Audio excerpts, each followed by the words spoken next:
Hinkle isn't such a bad fellow after all. Most amusing. Here you are, get a Hinkle button, get a Hinkle button. A fine photo with a buoy on each and every button. Nein, Freiten. Here you are, Nein, nicht der Geld der Double-Crossen. Was der Schulden? Der Schulden! Straff! Mit der Strafen lächeln das Verduttensett. Der Schulden! Schutz! Nein, Straff! Der Dick! Der Sack! Und der Brötzensack! Und der Brötzensack! Und der Viertensack! Mit Strandel lächeln mit einer der Blut! Der Blut mit seiner Töpf, der Schulden hat! Und der Ghetto mit einer Blitzkriegheitsstraff! Der Straff, der Schuldensack, der Hals! Mit der Schuldensack! Hey, der Hals! Hals! Die Helien mit Elbensack! Straff! Straff alles! Mit seinem Platz! Das Hand des Blütenfeld!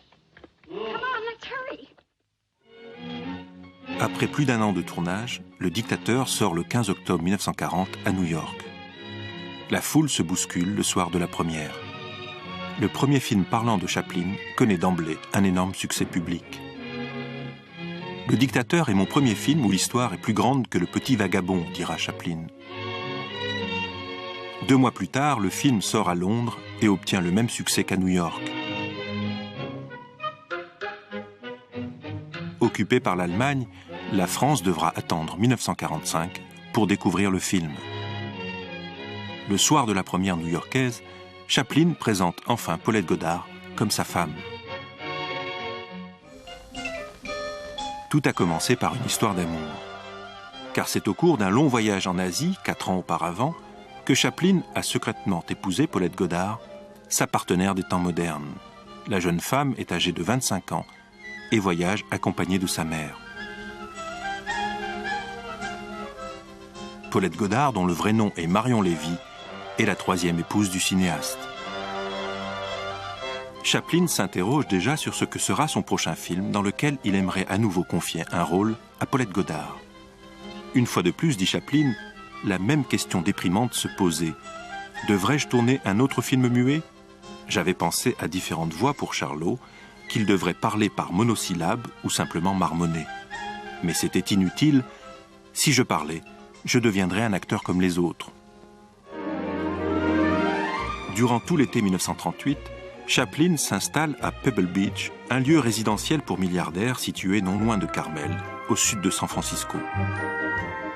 Il s'amuse et se lie d'amitié avec Tim Durant et Dan James, qui ne cache pas ses opinions marxistes, et qui propose au cinéaste de collaborer à l'écriture d'un scénario.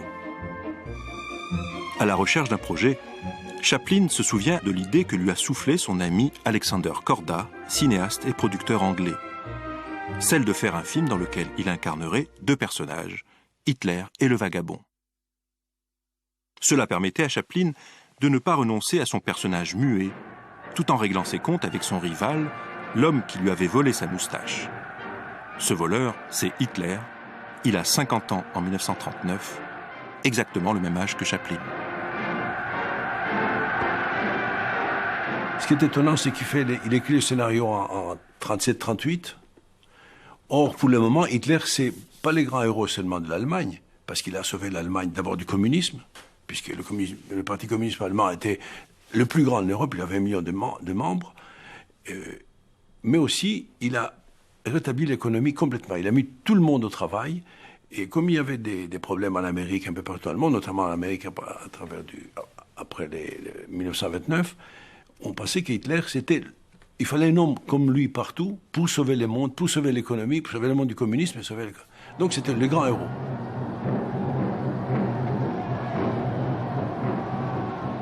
Et à ce moment-là, Charlie Chaplin décide de faire quand même ces films. Ça veut dire qu'il a vu, c'est un visionnaire, il a vu ce qu'il allait se passer par la suite. Pour moi, la chose la plus drôle au monde, disait Chaplin, c'est le ridicule des imposteurs et des gens haut placés imbus d'eux-mêmes.